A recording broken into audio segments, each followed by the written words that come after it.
পড়িয়েছিলাম আমি, সেই চ্যাপ্টার সংক্রান্তই এখন কিছু গাণিতিক সমস্যা বা নিউমেরিক্যাল প্রবলেমসে আমরা আসছি। দেখো, আমি প্রত্যেকটা নিউমেরিক্যাল প্রবলেমকে এক্সপ্লেন করব এবং আশা করব যে তোমরা এই রিলেটেড সমস্ত ধরনের নিউমেরিক্যাল প্রবলেম নিজের থেকেই সলভ করতে পারবে। ফার্স্ট প্রবলেমটা যেটা আমি লিখেছি তোমরা পড়তে পারছো আশা করি। 2.45 গ্রাম KClO3 কে উত্তপ্ত করলে কত গ্রাম অক্সিজেন পাওয়া যাবে? KClO3 ফুল ফর্ম হচ্ছে পটাশিয়াম ক্লোরেট, তোমরা জানো। আর পটাশিয়াম ক্লোরেটকে তোমাদের এর জন্য যেটা জানতে হবে সেটা হচ্ছে কেমিক্যাল তোমাদের জানতেই হবে কি কেমিক্যাল রিয়াকশনটা কি হচ্ছে। পটাশিয়াম ক্লোরেটকে উত্তপ্ত করলে সে কি কি তৈরি করে না, সেটা হচ্ছে যে KClO3 বা পটাশিয়াম ক্লোরেটকে যখন উত্তপ্ত করা হয় সে তৈরি করে KClO3টা ভেঙে গিয়ে potassium chloride KCl plus oxygen. কি বললাম? এটার নাম বললাম পটাশিয়াম ক্লোরেট, এটা পটাশিয়াম ক্লোরাইড, আর এটা অক্সিজেন হলো। তাহলে এই বিক্রিয়াটা কিন্তু তোমাদের জানতে হচ্ছে এবং কিছুটা মনে রাখতে হচ্ছে বা শিখতে হচ্ছে। এবার দেখো নেক্সট যে পয়েন্টটাতে আমি আসছি, এই যে পটাশিয়াম ক্লোরেটটা থেকে KCl এবং অক্সিজেন তৈরি হয়েছে, এই বিক্রিয়াটাকে রাসায়নিক সমীকরণ আমি বলতে পারি? কারণ রাসায়নিক সমীকরণ প্রথমেই যেমন তোমাদেরকে আমি শিখিয়েছিলাম, তখন কি বলেছিলাম এখান থেকে কত মোল তৈরি হচ্ছে সেটা বলা যাবে। কিন্তু সেটা বলা যাওয়ার জন্য প্রথমে আমাদের কি করতে হবে? সমতা বিধান বা ব্যালেন্স করতে হবে ইকুয়েশনটাকে। ইকুয়েশনটা ব্যালেন্স করার সহজ পদ্ধতিটা আমরা কোথার থেকে ধরবো? দেখো, এখানে পটাশিয়াম ক্লোরেটে অক্সিজেন আমার রয়েছে 3টে, এই 3 সংখ্যাটাকে আমি চেঞ্জ করতে পারি না। আবার এই যে অক্সিজেনে 2 অণু অক্সিজেন পরমাণু আছে, মানে 2টো অক্সিজেন পরমাণু নিয়ে একটা অক্সিজেন অণু তৈরি হচ্ছে। তাহলে এখানে 3 আছে অক্সিজেন, 3টে পরমাণু, এখানে 2টো পরমাণু। এমন কোন সংখ্যা দিয়ে গুণ করলে দুটো সমান হয়ে যাবে? যদি আমি ভাবি 3 × 2 = 6 হয়, আবার 2 × 3 = 6 হয়, হবে? তাহলে 3 কোথায় আছে? এখানে। তাহলে এটাকে আমি 2 দিয়ে গুণ করে দিচ্ছি। 2 কোথায় আছে? এখানে। তাহলে এটাকে আমি 3 দিয়ে গুণ করতে বাধ্য হলাম। এবার দেখো তো বাকিটা ব্যালেন্স হচ্ছে কিনা। 2টো পটাশিয়াম আছে, 2টো ক্লোরিন আছে, তাহলে আমাকে এখানেও বসাতে হবে 2। তাহলে আমরা কি শিখে গেলাম? কেমিক্যাল ইকুয়েশনটা ব্যালেন্স করা। তাহলে 2 KClO3 থেকে 2 KCl প্লাস 3O2 তৈরি হচ্ছে। এই পার্টটা তোমাদের দরকার নেই, জাস্ট আমি তোমাদের বোঝার জন্য করেছিলাম। এবার দেখো আমরা যেটা করব, প্রত্যেকটার আণবিক ওজন গণনা করে নেব। এখানে দেখো যেটা হচ্ছে পটাশিয়াম ক্লোরাইডের ক্ষেত্রে, পটাশিয়াম ক্লোরেটের ক্ষেত্রে প্লাস দেখছি পটাশিয়ামের পারমাণবিক ওজন হচ্ছে 39 প্লাস ক্লোরিনের কত তোমরা জানো 35.5 প্লাস অক্সিজেনের হচ্ছে 16। আমার 3টে পরমাণু অক্সিজেন আছে, তাহলে আমার কত লাগবে? 3 × 16। এক্ষেত্রে এখানে চলে যাই। একইভাবে পটাশিয়ামের জন্য কত হবে?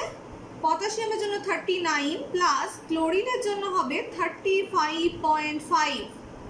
এবার এখানে চলে আসি, 3 অণু অক্সিজেন আছে, তাহলে অক্সিজেনের জন্য কত হবে বলো? 2টো অক্সিজেন পরমাণু আছে, মানে 2 × 16। এই পার্টটা লাগছে না, আমি রাব করে দিচ্ছি।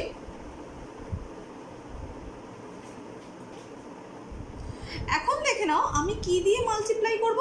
আমি এখানে যতটা হিসাব করেছি সেটা কোনখানটা? এই KClO3 এখানটা বসিয়েছি, এই KClটা বসিয়েছি, এই অক্সিজেনটা বসিয়েছি। কিন্তু বাইরে আমার যে ব্যালেন্সের যে সমীকরণ, যে যত অণু পটাশিয়াম ক্লোরাইড লেগেছে বা কত অণু পটাশিয়াম ক্লোরাইড লেগেছে আর কত অণু অক্সিজেন উৎপন্ন হয়েছে সেগুলোও তো আমার ইম্পর্টেন্ট। তাহলে আমি কিভাবে মাল্টিপ্লাইটা করব? 2 × এটাও × 2, আবার এটাও × 3 হয়েছে। তাহলে আমার ক্যালকুলেশন করে দেখো যেটা বেরোচ্ছে, এইটা বেরোচ্ছে 245 গ্রাম। এখানে বেরোচ্ছে 16 × 2 হয় 32 × 3 96 গ্রাম। তাহলে আমি এই ক্যালকুলেশনটা করলাম না কেন? না, এই ক্যালকুলেশনটা যদি তোমাদের আমাকে জাস্ট প্রশ্নটা কি করেছে না, এত গ্রাম পটাশিয়াম ক্লোরাইড থেকে কত গ্রাম অক্সিজেন পাওয়া যাবে, তোমাকে জাস্ট অক্সিজেনটুকুই জানতে চেয়েছে, তাই পটাশিয়াম ক্লোরাইডটা করলাম না। যদি পটাশিয়াম ক্লোরাইডটা জানতে চাই তো একইভাবে আমি পটাশিয়াম ক্লোরাইডটা করব যেভাবে অক্সিজেনটা করছি। তাহলে দেখো আমি করব 245 গ্রাম পটাশিয়াম, আমি গ্রামটা একটু GM লিখলাম, পটাশিয়াম ক্লোরেট থেকে 96 গ্রাম বা অক্সিজেন পাওয়া যায় 96 গ্রাম, তাহলে আমরা জানি কি 1 গ্রাম পটাশিয়াম ক্লোরাইড থেকে অক্সিজেন কতটা পাওয়া যাবে 96/245 গ্রাম। তাহলে আমার প্রশ্নটা কি আছে 2.45 গ্রাম পটাশিয়াম ক্লোরাইড থেকে অক্সিজেন পাওয়া যাবে 96/245 গণিত কত হবে 2.45 গ্রাম। তাহলে আমার আনসারটা কত বেরোলো দেখো 0.96 গ্রাম। কারণ এই ক্যালকুলেশনটা করা আমার খুবই সহজ, কারণ বুঝতেই পারছো এখানে যদি আমাকে এখানে দশমিক বসাতে হয় তাহলে 2.45কে যদি 245 করতে হয় তাহলে কি করতে হবে ওপর নিচে 100 দিয়ে গুণ করতে হবে, তাহলে এটা 245 হয়ে গেল। তাহলে 245/245 কেটে গেল, নিচে কে পড়ে রইল 96/100। তাহলে 96/100 যদি করি তাহলে আমার কত বেরোচ্ছে 0.96 গ্রাম। তাহলে তোমরা অঙ্কটা শিখে গেলে।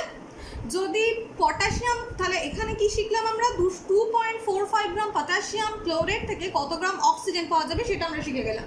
যদি পটাশিয়াম ক্লোরাইড বলতো তোমরা একইভাবে ইউনিটারি মেথড প্রয়োগ করে বের করতে পারতে। এটা হয়ে গেল কি আমার আনসার।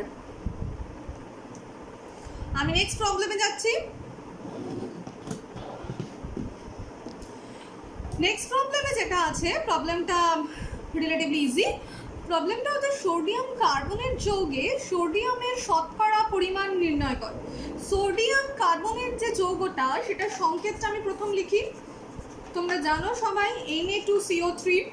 এখন Na2CO3-র আমি আণবিক ভর যদি লিখতে যাই, আণবিক ভরটা কি হবে সোডিয়াম কত হয় 23, দুটো সোডিয়াম যদি আছে তাহলে কত হবে 2 × 23 মানে 46 প্লাস কার্বন কত 12 আর অক্সিজেন কত 16, তাহলে 3 অণু অক্সিজেন আছে, তাহলে 3 × 16 এত গ্রাম, তাই তো?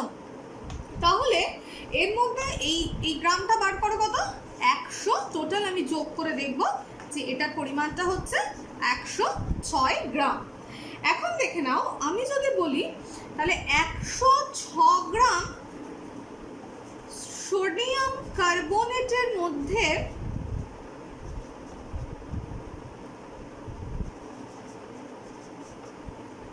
সোডিয়াম আছে কত হবে বলো 46 গ্রাম, তাই তো? কারণ 2 অণু সোডিয়াম আছে, এই যে আমার সোডিয়ামের কোয়ান্টিটি, এখান থেকে সোডিয়াম বেরোচ্ছে যেটা হচ্ছে 46 গ্রাম। তাহলে সোডিয়াম রয়েছে 46 গ্রাম, কতর মধ্যে আছে 106 গ্রাম Na2CO3-এর মধ্যে। তোমাকে কোশ্চেনটা কি করেছে সোডিয়ামের শতকরা পরিমাণ নির্ণয় করো।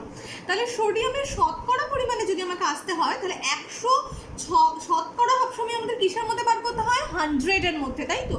তাহলে 106 গ্রাম Na2CO3-এর মধ্যে সোডিয়াম রয়েছে 46 গ্রাম, তাহলে আমার 100 গ্রামে কত আছে আমার এটাই হবে প্রশ্নটা। তাহলেই নিশ্চয়ই আমি শতকরার ক্যালকুলেশনটা পেয়ে যাব। তাহলে কি হবে 46/106 × 100, তাহলে সেটা সমান বেরোচ্ছে আমার 43। তোমরা ক্যালকুলেশনটা করে দেখে নেবে 43.4 গ্রাম। এখন দেখো তাহলে 100 গ্রামে যদি 43.4 গ্রাম থাকে তাহলে আমি কি বলতে পারি অতএব পার্সেন্টেজ কত তোমরা জানো সোডিয়ামের পার্সেন্টেজ হচ্ছে 43.4% সোডিয়াম আছে Na2CO3-র মধ্যে। হয়ে গেল আমার আনসার। আই থিঙ্ক তোমাদের কাছে এটা ক্লিয়ার হয়েছে। এরকম যে কোনো সমস্যার সমাধান তোমরা করতে পারবে। চলো আমি নেক্সট প্রবলেমে চলে যাই।